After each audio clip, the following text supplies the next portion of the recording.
Hello, everyone, and welcome to the Very Cold Lasagna podcast, your place for all your filthy casual takes on the world of sports for you sports fans out there like you and me. I am your host, Dylan Lasagna, and this is episode number 282 of this icy yet spicy podcast. And in this episode, we're here to once again go back to the coldest depths of the freezer and grab that old icebox for another wrestling retro review. Now, you're probably wondering, just like in the last episode, how far back are we going into the past for this retro review? Well, let me tell you this time around, we're going much further back, unlike in the last episode. So this time around, we're going even further back, 20 years back to be exact. And we're going to be talking about, in the year of 2005, a SummerSlam retro review. Yes, once again, we're going to be talking about the biggest party of the summer, where it was much simpler times, where it was not two nights. And yeah, talking about the 2005 edition of the pay-per-view by the WWE Summerslam. We're going to be wrapping up our, I guess you could say, our annual mini-series of sorts in the month of August, where we're covering both the modern and older SummerSlams from the WWE. So we've already covered the 2025 edition of SummerSlam. In the last episode, we did 2010, and now here we are kind of wrapping things up before we get to the NFL regular season, which is coming up relatively shortly, just 2 weeks away. It's just kind of crazy if you think about it. Yeah, with a retro review of the 2005 edition of SummerSlam. So as we transition into that, by the way, yeah, some announcements before we get the show rolling, other than the usual shameless plugs of following Very Cold Lasagna on social media at Very Cold Lasagna, whether it's on Instagram or X, and listening to the show wherever you get your podcasts, whether it's on Apple Podcasts, Spotify, and YouTube. And if you're watching this on YouTube, make sure you smash the subscribe button, the like button, and the notification bell, and so you can be notified of each and every episode. And then leave your comments down below with your own takes and opinions on every episode at hand. This topic being the 2005 edition of SummerSlam. But yeah, the announcement from just a couple of seconds ago that, yeah, the NFL season, the 2025 season is just around the corner. And I'm not exactly sure how we're going to be covering it this time around, because I didn't exactly like how we did last season. It just felt kind of funky. It just felt kind of disorganized. It just felt kind of flat, in my opinion. So I'm still kind of figuring out.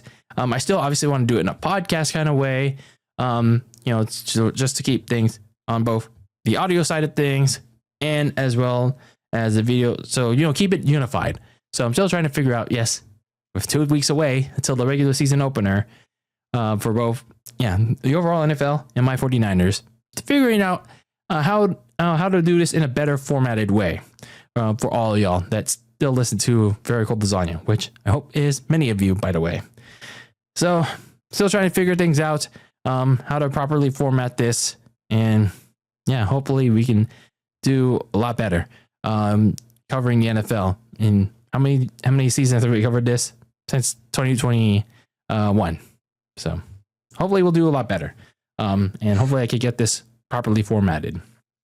So that being said, let's cover our final retro review, our last blast for the past of the biggest party of the summer for the month of August. And that is the 2005 edition of SummerSlam.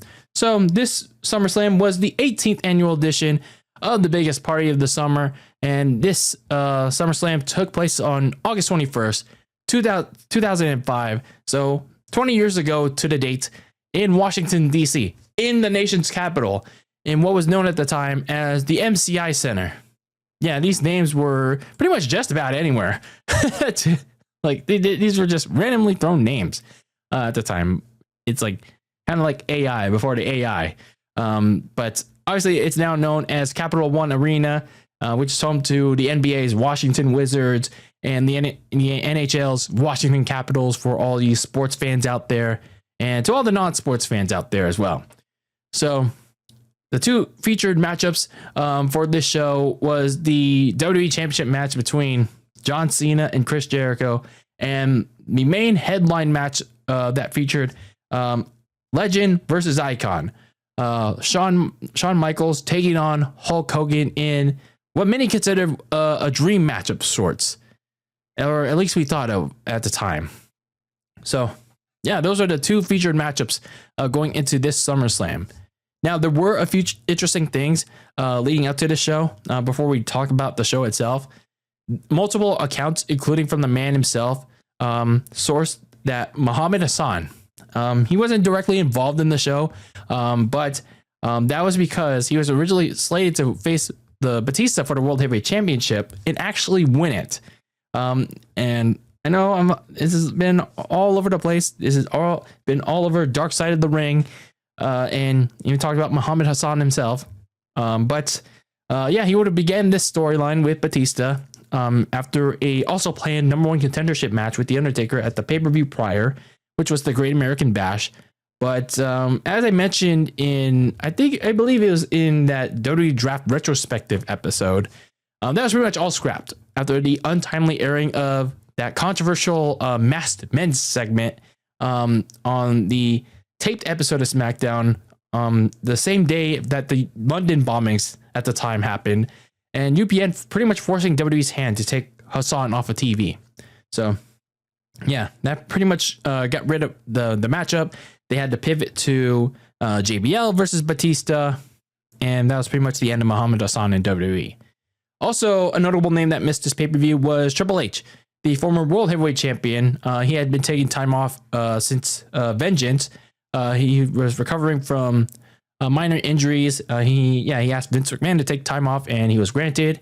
And he missed the show and a few, at least one or two more pay-per-views after that. So, yeah, this was pretty much your SummerSlam leading up to it. The show as a whole was a money-making success for the WWE because it was a sold-out crowd in Washington, D.C. It had 650,000 pay-per-view buys thanks to this big-time main event match between Hogan and HBK. So there was a lot riding into this show. So let's get into the show itself, shall we? And it all began with your usual Sunday Night Heat pre-show to try and get fans to buy the pay-per-view with their credit cards via their mommy, their daddies, or whoever they're living with at the time, which was on Spike TV. Yes, I finally got it right this time, I believe. It was Spike TV at the time on Sunday Night Heat. And this Sunday Night Heat pre-show featured Chris Masters taking on one half of the World Tag Team Champions, the Hurricane. So this was a very quick matchup. It was only like less than 2 minutes. The masterpiece, which was I'd say an interesting gimmick at the time. It was still Chris Masters was still relatively new to the main roster, but he wasn't really doing anything of note. So the masterpiece won this very quick matchup, making Hurricane pass out with the Master Lock, which was pretty much a full Nelson, but Chris Masters' take on it.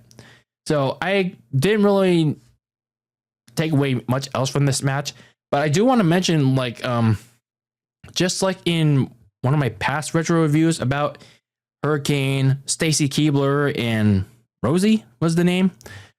They once again were pretty much acting like heels, like distracting Chris Masters, doing all these like heel shenanigans when they were supposed to be technically the baby faces and Chris Masters was the heel. Like, we're getting the roles backwards, and people like 20 years later are complaining about, no one can be face or heel. Like, they just go by audience reaction. But yeah, here we are 20 years earlier. They're getting the roles mixed up here. Like, hypocrites. But anyway, growing up, I didn't mind Chris Masters. He had some comedic appeal to me, despite him all steroided up, looking all serious. He even had that Master Lock challenge that he was most notable for. And, as time grew on, I thought he would have been a decent mid-carder at most, but I'm not really, I don't remember what exactly held him back. Maybe it was the promos, or maybe just Vince didn't like him backstage. I don't know. Maybe he gave up on him. So then we get into the actual show itself with a, once again, great rendition of the U.S. national anthem from Lillian Garcia. she's always great with that. Before we got a really good intro package to set the tone for the night. We got like a lot of the usual like matches that we're gonna get going into the show. Then we had our opening matchup of the card, which was the United States Championship on the line as Orlando Jordan took on Chris Benoit. Not much that was set up going into the match because, yeah, there wasn't really any heat going into it. Because Orlando Jordan, he had been the United States champion since March, and he wasn't really doing a lot with the championship. But in his recent title defense at the previous pay-per-view, he beat Chris Benoit. However, he cheated to do so after making Benoit run into an exposed turnbuckle, which allowed Orlando Jordan to pin him, which pretty much gave Benoit to get this rematch. So that's pretty much how this got set up. So earlier on Sunday Night Heat, Jordan promised to knock out Benoit again, and it seemed like it was going to be the case at the start of the match. But he landed this cheap shot on Benoit while the ref was trying to separate them, like in the very early moments. But then the match ended as soon as it started, with Benoit hitting a German suplex and then right away made Jordan tap out to the crippler crossface. And yeah, that's basically over. The match ended in less than 30 seconds. That was your match, ladies and gentlemen. Like, yeah, SummerSlam got off to a very fast start in 2005. A very, very fast start. But I mean, hey, the DC crowd at the time, they were elated that Benoit won the US title, especially in very short order. And yeah, there wasn't much else to say about that. Like, I like, what else do you want me to talk about? Chris Benoit won the US title against a lower mid-carder in Orlando Jordan in 25 seconds. And he do it in even shorter amounts of time, like later on in the next couple weeks. Yeah, that was pretty much your opening match. So then we have a much longer matchup and a more intriguing one at that, as the rivalry between Matt Hardy and Edge took center stage in our second matchup of SummerSlam 2005. Now, at the time, this was one of WWE's huge stories, not just in storyline, but in real life behind the scenes. That was because, as I kind of alluded to in my Vengeance 2005 retro review 2 months ago, Matt Hardy and Lita were dating for about 6 years, and that ended abruptly because, well, Lita cheated on him with Edge, aka Adam Copeland, or however AEW fans want to refer to him now. But Edge was one of Matt Hardy's closest friends, and this was all happening while Matt Hardy was rehabbing from a very serious injury at home too, which was very bad. So there was no social media at the time in 2005, so pretty much all you had was these internet forums, and it was really blowing up. This story was really blowing up at the time about this major storyline, and then you got these like calls from Bite This, WWE's like kind of like, I guess you can say, Talking Smack-esque show at the time. But yeah, this would get pretty ugly, and it had a lot of ripple effects. Matt Hardy got released unjustifiably for speaking his truth about it, and then you had Lita there on WWE's like then kayfabe show at the time, non-kayfabe. Again, Bite This, to say she just simply fell in love with someone else, which was Edge. And then on screen, you had Edge and Lita's real relationship carry over to TV, as they became a new heel couple, the top heel couple on Raw, which also ended Lita's kayfabe storyline with Kane. But yeah, so yeah, as all that was happening, this pretty much also began this like real, like this very vocal and very real we want Matt and slut chants every time Lita show up. So it got pretty ugly really fast. So 3 months after like this was all happening, Matt Hardy was rehired by the WWE, and then he attacked Edge on site, and he pretty much often mentioned Edge and Lita by their real names in reference to the affair. So yeah, this is a very ugly, very personal feud leading up to SummerSlam, which Vince McMahon made a match So they pretty much had to, work around this ugly thing that's happening behind the scenes. But obviously, being the professional wrestlers that they are, they got to be professional about it. So yeah, the fans were definitely loud for this one. They were really looking forward to this match, see how ugly it would get. But unfortunately, this was yet another pretty short match. It ended very abruptly. And yeah, like given how personal and intense this story was, it was kind of a little bit of a letdown. There were a little bit of positives. They still pulled up some very hard swings at each other. They are brawling in and out of the ring to sell off their intense hatred for one another. And then we got a little bit of a preview for what would happen several months later at a certain WrestleMania, with Edge hitting a spear on Matt Hardy through the ropes on hard concrete, which hurt like a lot. But unfortunately, yeah, the match suddenly ended up abruptly when Edge launched Matt Hardy onto the ring post, and he fell hard to the floor, which led to Matt Hardy getting busted open, which I'm not exactly sure how that could have happened, because when I watched it in slow motion, it looked like Matt Hardy landed on his chest and not on his head, but maybe he ran the blade, I guess, to sell that. But regardless, yeah, the match ended in referee stoppage after Edge knocked out Matt Hardy with this hard kick to the head. But yeah, everyone thought Matt Hardy was going to win this match, but Edge ended up winning, which in a booking sense, it shouldn't have been the right result. But maybe the match wasn't supposed to end that way. The match wasn't supposed to result in Matt Hardy getting busted open, landing hard on that turnbuckle. And yeah, it just took the wind out of the DC crowd. And yeah, they were really pissed about it. And I imagine the internet was also pissed about it too. But yeah, whether or not Matt Hardy was supposed to land that way, I think Matt should have still won that, because sure, they had a steel cage rematch, Unforgiven, the next month, but yeah, the iron really needs to strike hot right there. So moving on to our next match, and oh boy, you want to talk about interesting matches, and talked about matches from SummerSlams, pay-per-views. This is probably one of the more strange ones that a lot of people talk about, whether you're a wrestling fan, a non-wrestling fan, what you name it. It's this match. It's Rey Mysterio versus Eddie Guerrero in the famous or infamous custody of Dominic Mysterio ladder match. The custody of a soon-to-be dirty and daddy Dominic Mysterio ladder match. Yes, Rey and Eddie were fighting for the custody of, how old was Dominic at the time? Of a kid. Let's just put it at that.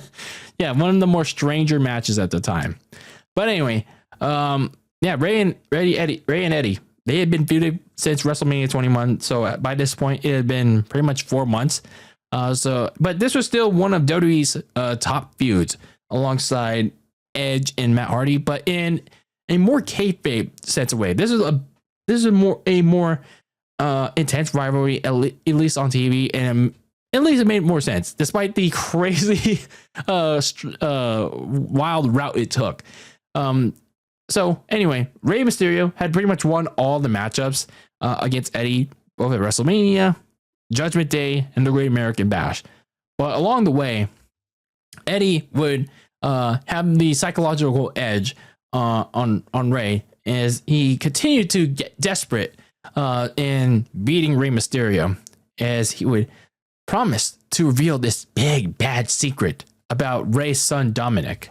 And even though he lost at the Great American Bash, Eddie revealed the big bad secret anyways, despite that stipulation where he wouldn't reveal the secret, that Dominic was actually Eddie's father. Of course, that being the topic often brought up by dirty/daddy Dominic himself all these years later, which is often subject to debate, but nevertheless, there was a lot of crazy and wild things told to build up towards this match, such as like Eddie revealing to Dominic, revealing to Ray and his wife Angie that Dominic was adopted by them because his own marriage had issues and he had to give them up while Dominic was 4.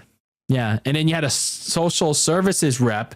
We could also debate whether or not she was an actual social services rep in an in-ring segment just a week or 2 prior to SummerSlam. And then you had Ray challenging Eddie at SummerSlam for the custody of Dominic. Yeah, this match was born on the premise of Ray putting his son's custody on the line against Eddie. Yeah, no wonder why he gets all this deadbeat dad allegations. Like, yeah, no wonder why Daddy Dom hates his ass so much. But anyway, yeah, people were really excited about this match. Both fans live and in arenas during that time were really into this telenovela, or what, like this soap opera, this teleserie. For the best part of it, for how much I could describe it. Even though the story took a lot of wild turns, especially more than 15 years later, as Dom got older. Yeah, talk about a strange turn of events. But anyway, yeah, let's talk about the match itself. This very strange but very, very good match. The outfit, let me talk about Ray's outfit first, because it's very nostalgic to me, because there was actually an action figure of that outfit, and I bought it. I remember buying it at a Walmart like a few years later, like when they had this like WrestleMania packaging on it. And yeah, I got that Rey Mysterio action figure, and yeah, that's kind of nostalgic. It's like a childhood memory of mine. It's just unfortunate that I gave that away all those years later, but it is what it is. It's like a childhood memory of mine, and so was this outfit that Ray wore. But man, this matchup was very great. It was very insane and also pretty dangerous. It was like pretty much like a car wreck, because there were a lot of dangerous spots that could have got both of them killed, like Ray hitting this baseball drop kick on Eddie wheeling on a ladder. But then you had a few botches in this match, like a sunset flip bomb by Eddie off the top of a ladder, and then Eddie hit a springboard flip onto a sandwiched Rey Mysterio, and then you had Ray backdropping Eddie onto a leaning ladder.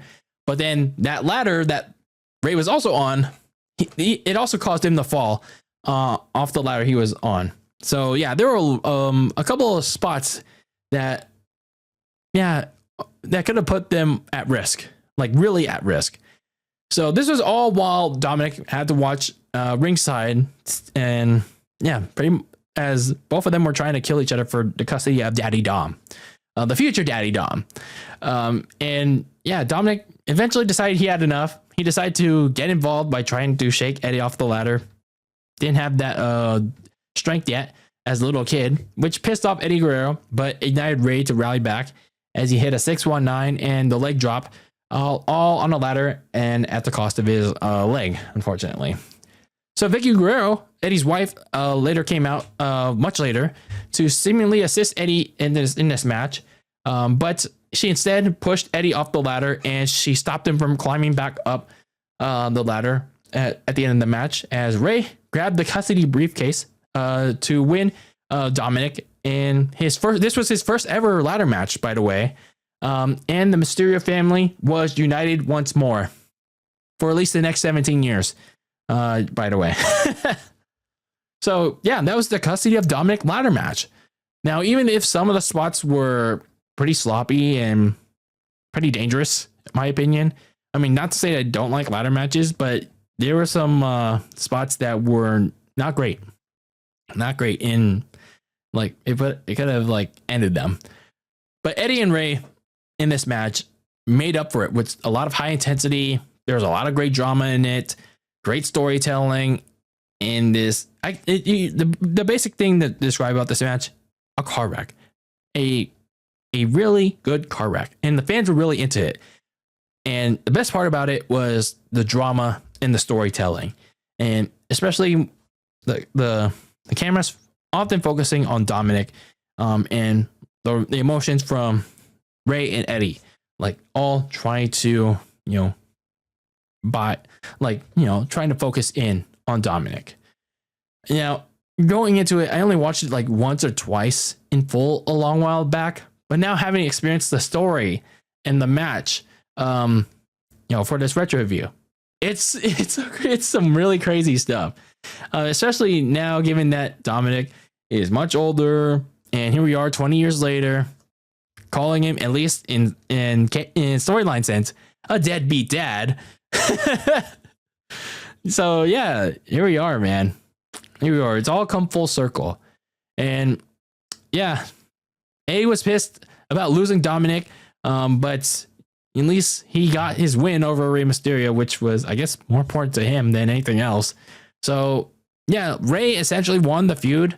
After this, Eddie won a steel cage match over Ray a couple weeks later on SmackDown, but yeah, unfortunately, this and his world title match versus Batista at No Mercy would be his final pay-per-view matches, as he suddenly passed away in November. It's unfortunate, but at least for this match, it was the first of two that he would go out on a high note. So moving on, we had a filler match to collect ourselves, as Kurt Angle took on Eugene as Angle tried to collect his gold medal back. So why exactly did I say collect his gold medal back? Well, a couple weeks prior, on the July 25th Raw, Eugene returned from a serious injury and won Kurt Angle's invitational challenge. It was pretty much like an open challenge for Angle's gold medal, after Kurt Angle could get him to submit to the ankle lock within his 3-minute time limit. So per those rules, Eugene won Angle's Olympic gold medal, and this set up a match at SummerSlam so Angle can get his gold medal back. So this is essentially just a filler feud for Angle and keep him busy. So when we talk about this match, there's not much to talk about. It was essentially a squash match because, sure, Eugene was getting his usual finishing moves in, like the rock bottom and the stunner. Angle was whooping his ass. Let's just be real. This is basically what happened on that July 25th Raw, but on pay-per-view. Angle was whooping his ass. So, yeah, Angle won this short match with the Angle Slam, and he made Eugene tap out with the ankle lock before tossing his ass out of the ring.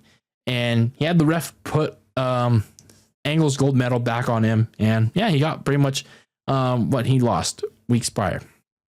So let's talk about Eugene a little bit. Pretty much like last year when we talked about his match against Triple H, which was much longer than this one. Eugene was pretty much shat on again by the fans in Washington, D.C., but even worse in this match against Kurt Angle than the year prior against Triple H. And this is, again, despite Eugene being a babyface. So this, again, was an example of people really being tired of that Eugene gimmick. And that Eugene gimmick was one of a person with a disability, but I don't know. It's just like they didn't really like the Eugene gimmick. Like, maybe like people thought he was being too overpushed in the main event title scene, and they weren't having it. They were not having it. But his gimmick still continued anyways. And that was pretty much that. And so this is pretty, like I said, this is pretty much for something for Kurt Angle to do at the time, because the main event scene for SummerSlam was clogged. But we'll get into Kurt Angle again, because there was something else after this that was much bigger for him in store. So then we get into the next matchup, which was a WrestleMania rematch between Randy Orton and The Undertaker. So 2 months earlier, Orton was drafted to SmackDown as part of the 2005 draft lottery, and he cost The Undertaker a match against JBL, and he did it again a month later after being fully cleared from his shoulder injury that he suffered a few months prior, and that reignited their feud. So Orton was really desperate at the time to beat the Undertaker. He couldn't do so at WrestleMania 21, but pretty much Undertaker promised to kill the RKO forever at SummerSlam.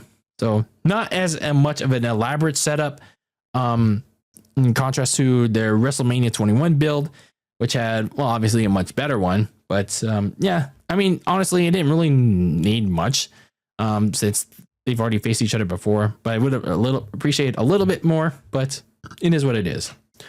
So yeah, Randy Orton came out to his usual, "Hey, nothing you can say," and it's just a reminder that I missed that theme song, man. I missed that theme song, and it's still a shame that I hate that he hates it. Like I hate that he hates that theme song so much. Like whenever he has one of those last matches, whenever he calls it a career, he better at least once come out to that theme song just for one time. But anyway, as for this match itself, obviously this was always going to be hard to top their great WrestleMania 21 match, but I just feel like this match at SummerSlam, this didn't come close. This didn't come close to at least meeting the standard. Like this meeting the standard of, getting like close to that first match at WrestleMania, because sure, it was much more technical. I mean, I don't mind technical wrestling, but it just felt like it was going on forever and ever and ever. And that was like, because the middle portion of it is just like Randy Orton putting the Undertaker in like chokeholds, like leg holds, and pretty much like all these submission holds. It's like you're kind of dragging this on, man. So yeah, Randy Orton pretty much dominated most of this match because he was like working on Undertaker's injured left leg, and Undertaker managed to rally late in the match, hitting his signature leg drop, old school, reversing an RKO. And then we get to the closing moments. The closing moments saw Randy Orton hit a crossbody, but Undertaker rolled through to pick Orton for a chokeslam. And then you have this fan enter the ring, but security had to get him out. And then the referee also had to help get that fan out of the ring. And with the ref distracted, Orton hit the RKO out of nowhere on Undertaker to win this rematch from WrestleMania. And then Randy Orton was celebrating with the fan. He quickly got out of the ring to celebrate with that fan post-match. And that felt like a little strange. Like, you're celebrating with that fan. But no, it wasn't just any old fan. That fan turned out to be none other than his daddy, Cowboy Bob Orton. And Undertaker was all pissed off. And yeah, they both ran away from a limping Undertaker. Yeah, Randy and Bob ran away from a limping Undertaker, which I also found weird. But nonetheless, yeah. Despite all that, despite the downer of a sequel, I still found this post-match stuff, the finish, to be a nice way to continue their story that lasts for the rest of the year. It was a nice way because you have much better final two matches between them. And like I said, nice way to continue their story. But again, I just found it weird that Orton managed to win off of one RKO when one RKO, a singular RKO, couldn't even get the job back done at WrestleMania. But just goes to show you that Undertaker was mortal outside of WrestleManias at the time. I guess that's just my assumption. That was just my assumption. But no matter how you want to slice it, crazy at that time for Randy Orton at SummerSlam, back to back, to win the World Heavyweight title and get a win over Undertaker at the time, at his young age. So, yeah, wild to think about it. Wild two SummerSlams for a young Randy Orton. You got to at least feel good about that, man. So then we get to the first of three main event matchups, and the first one involved the WWE champion, John Cena, taking on Y2J, Chris Jericho. This first of three main event matches involved the champ, Cena, going up against Y2J. And yeah, the setup of this match was not much. It was just fairly straightforward. So Cena, since being drafted to Raw, he had been at odds with both Chris Jericho and especially the Raw general manager, Eric Bischoff, over his WWE title. That was because with Eric Bischoff, more particularly, Bischoff was still in period mode, all bitchy and pissy that he failed at the WWE invasion at ECW One Night Stand and that he couldn't recruit Cena to lead the charge on that. So he made it his mission to make Cena's life on Raw a living hell and put Cena through as many disadvantages as possible. And one of those disadvantages was making Jericho his handpicked opponent at SummerSlam. And throughout the build, there wasn't really a lot of notable things going on. It was just Jericho having the upper hand on Cena most of the time. But what was notable was something that would pretty much catch on to Cena for the next 10 years. Maybe even more than that. That thing was a vocal portion of fans, wrestling fans, whether online or in arenas, they began to turn on John Cena. Yeah. Those same fans that rode the wave for Cena for the last 2 years, they turned on him. They went against Cena. And despite Cena being the babyface, and they went on to, favor Jericho, despite Jericho being the heel in this feud. Maybe not the greatest idea for Cena to feud against a veteran like Jericho at the time, but that's what Vince did. So just like in the build-up, we're talking about the match itself. Jericho dominated a lot of this match, but it felt kind of clunky at times because Jericho also hurt himself on a few occasions. But nonetheless, Cena tried to rally back a couple of times, but every time he tried to, or Jericho hurt himself, Jericho found a way to outsmart John Cena. Such is the case when Cena finally managed to rally back and attempt a 5-knuckle shuffle. He found himself on the receiving end of a Walls of Jericho, and he almost tapped out. So yeah, that's what happened in this match. Also, just like in the build-up, there was also a very split and vocal crowd reaction in this match in DC. That underside of the crowd really wanted Jericho to win the WWE title, of course, and the other side was the Cena fans. But in the end, John Cena found a surge in him to reverse what seemed like some kind of like spinning move. I'm not sure if it was like a Hurricanrana, like a spinning DDT from Jericho. But Cena reversed whatever Jericho was trying to do anyway and hit the FU to keep the WWE Championship. But no matter how clunky or like weird that some of the spots were, I kind of dug this match as it moved along. And especially as Cena made those baby steps to come back into this match, given that he was pretty much dominated by Jericho in this feud for the last month at this time. And he hit the FU. He got the win where it mattered most. He hit the FU seemingly out of nowhere, despite the boos draining, some boos draining for him throughout the match. The fans in him reversed course by the end of it. The fans at DC were cheering for him big after the match, even though the boos after him got worse from there. So afterwards, the next night on Raw, Eric Bischoff set up a title rematch in what was a "You're fired" match. So, which essentially meant the loser of the match would be fired from the WWE. And that unfortunate victim would be Chris Jericho. And Jericho would beg and plead and cry for his job by Eric Bischoff. And Bischoff had him be carried away by security. And Jericho cried away. And that was pretty much the last we saw from Chris Jericho from WWE for the next 2 years. And in his book, Undisputed, How to Become a Champion in however many days, I forgot what the book was called, which I read back in high school 10 years ago. Yeah, that was his idea. He pitched that idea to Vince. He liked it. And yeah, that was pretty much I don't think that was an idea pitched to Vince. Like Jericho was telling the security guards to lift him up, lift him up.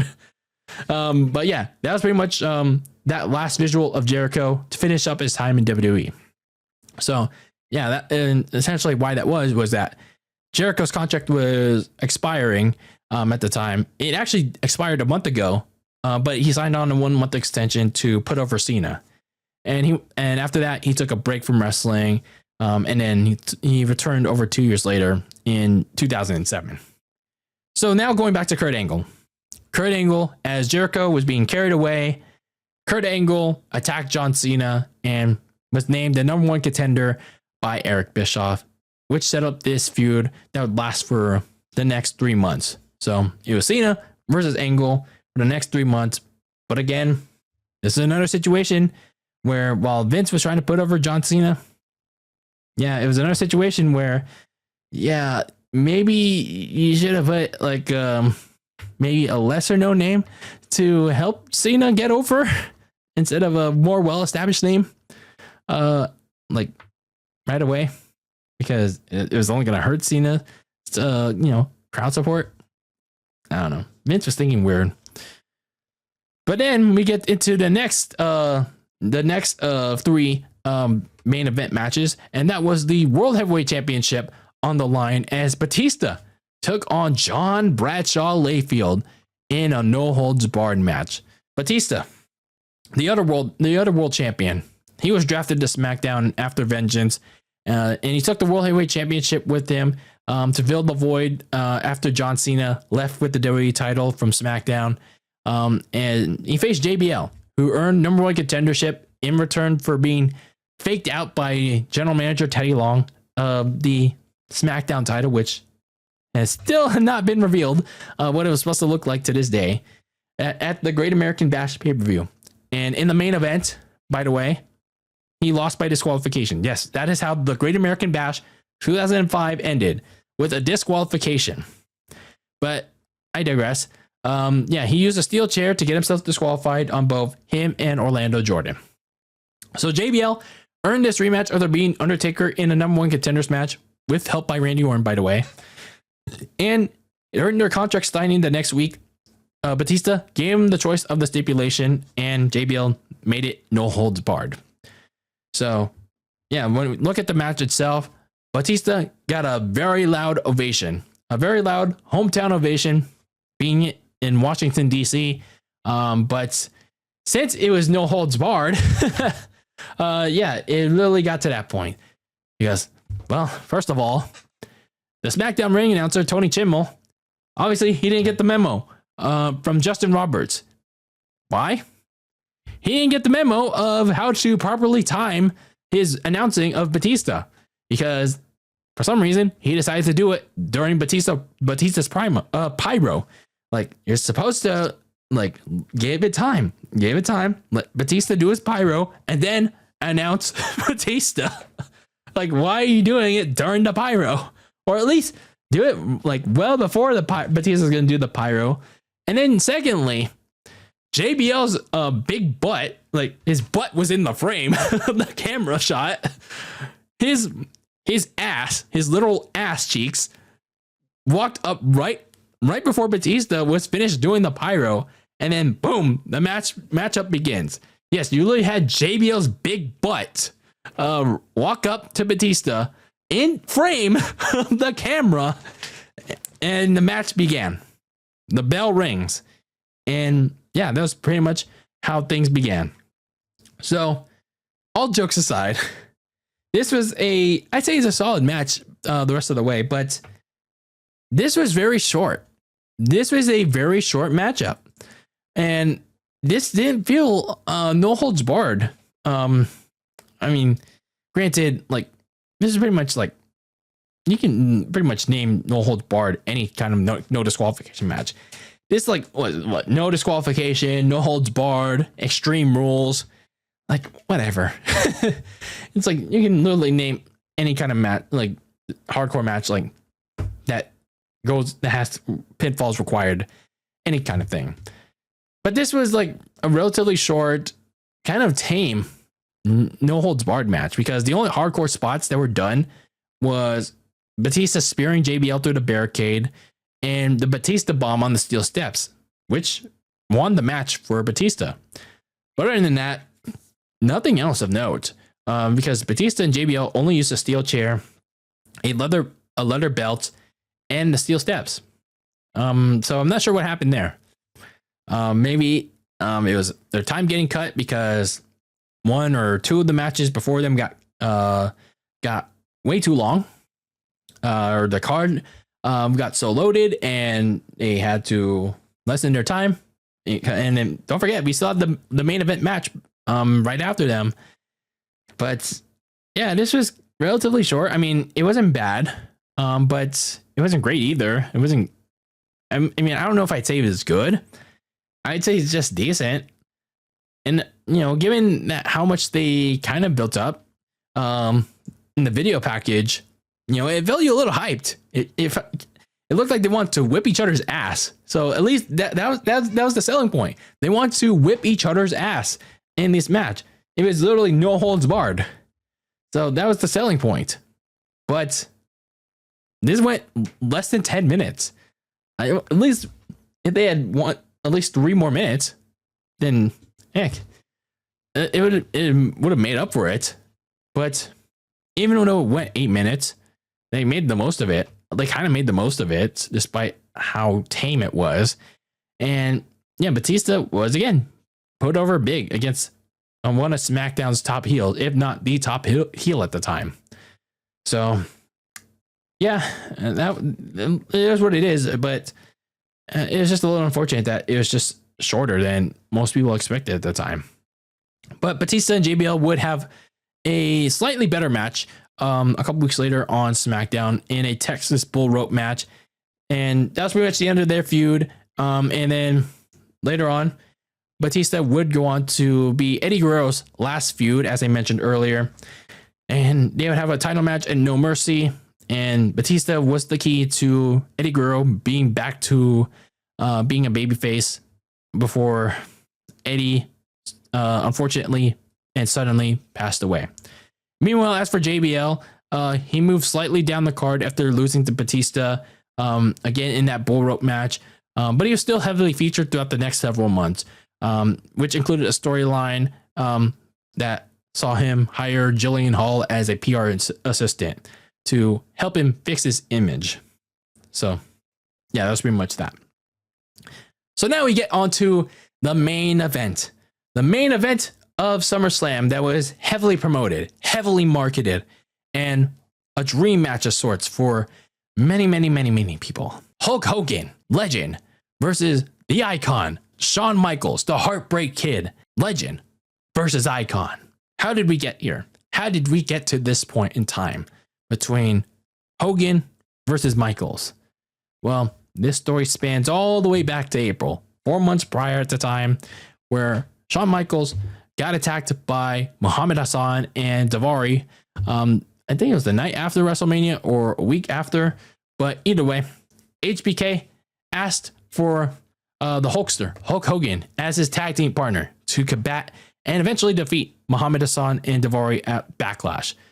So we fast forward 2 months later, Hogan reappeared for a 6-man tag, teaming with HBK and John Cena to beat Jericho, Christian, and Tyson Tomko. And then the following week, that was when the story really began to unfold. HBK saved Hulk Hogan from an attack by Kurt Angle and Carlito. And yeah, in the main event that night, they teamed up to beat those two.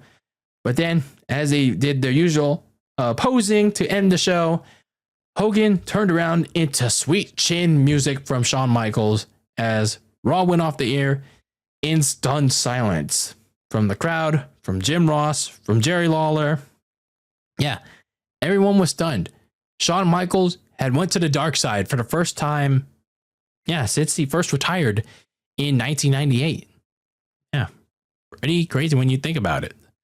Like, everyone beloved Shawn Michaels. Everyone loved him. But then he went to the dark side.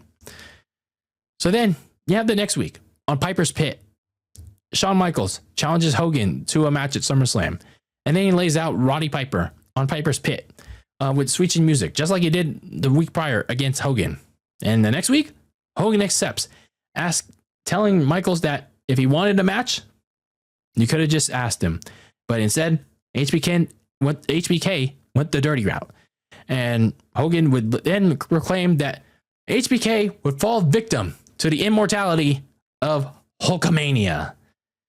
So for the next month onwards, HBK, even though people loved him most for his babyface work at the time, since he restarted his wrestling career in 2002, he would do his best work of his career, even though it was a brief heel run. He would continue to rip on Hogan's legacy. He did that really good Hogan imitation on Larry King. Not sure if it was the actual Larry King show. And then probably the best part of the lead up to SummerSlam was them in Montreal, Quebec, Canada. And he once again took the opportunity to rip on Canada and, of course, his then rival, Bret Hart. And he trolled everyone with him playing his music and faked out everyone that Bret Hart was going to confront him. What an asshole he was. And yeah, he basically reminded everyone that, yeah, even though I'm a pretty good babyface, I can still be a great heel. That's how good Shawn Michaels was. So let's talk about this main event match. And why people remember it such for both the good, and there were certainly a lot, some wrongs in this match. So the DC crowd. The DC crowd gave a mixed reaction for HBK, who weirdly was playing a babyface, because he was high-fiving fans. And like I said, despite playing the asshole heel throughout this whole build, but we'll talk about that in a sec. But then you have Hulk Hogan. The DC crowd gave him a very loud ovation that rocked the arena, that rocked the MCI Center, obviously known as later as the Capital One Arena, and rightfully so, because it was Hulk Hogan as a giant American flag for whatever reason, but I mean, America, F yeah, was in the background. Yeah, this giant American flag was in the background. You have Hulk Hogan and standing ovation, and that was crazy. Then I also didn't notice this on the, like, when I was watching this, but on a second rewatch, HBK was, I caught HBK mocking Hogan during his entrance, and you know what? Let's just get it out of the way now. Let's just get this elephant out of the room now. So, why was HBK acting like, mocking Hulk Hogan, like dancing around, acting like a babyface before the match? Well, let's just get out of the way. So, where do we even start? Where do we even start? Well, Hulk Hogan used his creative control card not necessarily to win this match, but he refused a best of 3 series that this match was supposed to mark the start of. This match was really supposed to go to the 3 matches, which Hogan would win the first one. HBK was going to win the second one. The third one, I don't know who was going to win that one. So as a result, yeah, you pretty much got this from HBK. And well, as we much know from this point onward, as well as various memes, Shawn Michaels was overselling, and I mean, like, pretty much a lot dramatic overselling. Moves from Hogan, like absolutely bonkers, like, taking like kicks from Hogan, like as if he was like in Super Smash Brothers, and then he took a clothesline that with him like flailing, like whoa, whoa. he was flailing like a monkey, or like as if he was in Gary's mod, or in GTA 4, like he was just like ragdolling. There you go. That was the word I was looking for. Ragdolling for Hogan, which pissed Hogan off. So, yeah. So I guess you could, in a sense, HBK outbrothered Hulk Hogan because Hulk Hogan used his creative control card, but that ragdolling by HBK, that was payback. That was payback towards Hogan for doing that. But HBK, he said in interviews that he regretted it. But now let's talk about the match itself. Since that point, since that early part where HBK was overselling like very hard to Hogan, I'd say it lived up to the hype. It really lived up to the hype from that point onward. HBK got some really good offense in, despite the dramatic selling. Hogan dominated the early part of the match before he got cut open by being shoved into the ring post twice. And that's where it really started to like the second half of this match, because there's more focus on the story of HBK being a tryhard to end Hulkamania by any means, which was his goal. That included taking out 2 referees, using the sharpshooter on Hogan, which was again out of spite to Bret Hart, hitting Hulk Hogan in the dick with a low blow, and then hitting Hogan with a chair in the head. So this is where we need to see Shawn Michaels as the heel. That was missing in his entrance and earlier in the match. So this was the asshole heel that we need to see from Shawn Michaels throughout most of that match. So in the ending portions of this match, HBK looked poised to win when he was going to hit his signature elbow drop and switching music. But then we had the Hulk up from Hulk Hogan. Hogan hulked up on HBK, doing his signature comeback, doing the Hulk up, doing the Jew on HBK. He hit his signature punches, the big boot, and before he hit the leg drop, HBK was again ragdolling, flailing his arms and dancing, spinning around like a drunk ballerina. And then to cap off this weird match, Hogan hit the leg drop to win the main event of SummerSlam 2005. But in a serious sense, it's wild when you think about how this match was. Despite the dramatic overselling from Shawn Michaels, Hulk Hogan did well here, and he was 52 here. But he was still going strong to do a 21-minute match against Shawn Michaels, one of the best all-around wrestlers who was still undergoing a resurrection of his career. He still had a good few years left in him also. But they put on a fun, good match despite the backstage politics. And they both put that aside. So you had a really good main event match here. Post-match, HBK shoved Hogan in the back, and Hogan looked ready to fight again. But HBK instead extended his hand, and Hogan accepted the handshake of respect as HBK, and it, quote, needed to know and found out, end quote, that Hulkamania will never die. This especially remains true 20 years later in light of recent events. Rest in power, Hulk Hogan.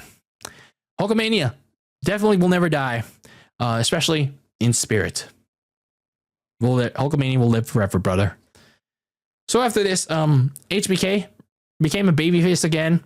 So it's pretty much, like I said, a short-lived and brief heel run. And he was involved in various storylines for the rest of 2005 before his 10-month-long story with Vince and Shane McMahon in 2006. Meanwhile, Hulk Hogan took almost a year off before his next SummerSlam matchup in 2006 against the Legend Killer, Randy Orton, in what turned out to be his final ever WWE match at that SummerSlam. So overall, when you look at this 2005 edition of SummerSlam, I say it was a pretty fun show. Looking back at it, because almost half of the matches were solid to really good watches. You had a red hot Washington DC crowd as well, and that really helped this event make it a fun watch. the Ray and Eddie ladder match, and the Hogan HBK main event really matched the quality. It really lived up to the build up. It was like, especially that Ray Eddie match 20 years later. It was weird, and it had a couple of sloppy moments, but I really dug it. And it's still one of my, I wouldn't say all-time favorite matches ever, but one of my favorite SummerSlam matches just for how wacky it is. And you had matches like Cena and Jericho. That was a fun one too, despite its own average lead up. Then the rest of the show, it was filler, but Vince and his creative at the time, they still did a good job in setting up what was next for most of his stories going into the fall and the rest of the year, such as the Matt Hardy and Edge storyline, the Undertaker and Orton feuds. They would continue, and for the most part, they were set up pretty well. And then you had news stories like Kurt Angle and John Cena and Batista and Eddie beginning their rivalries.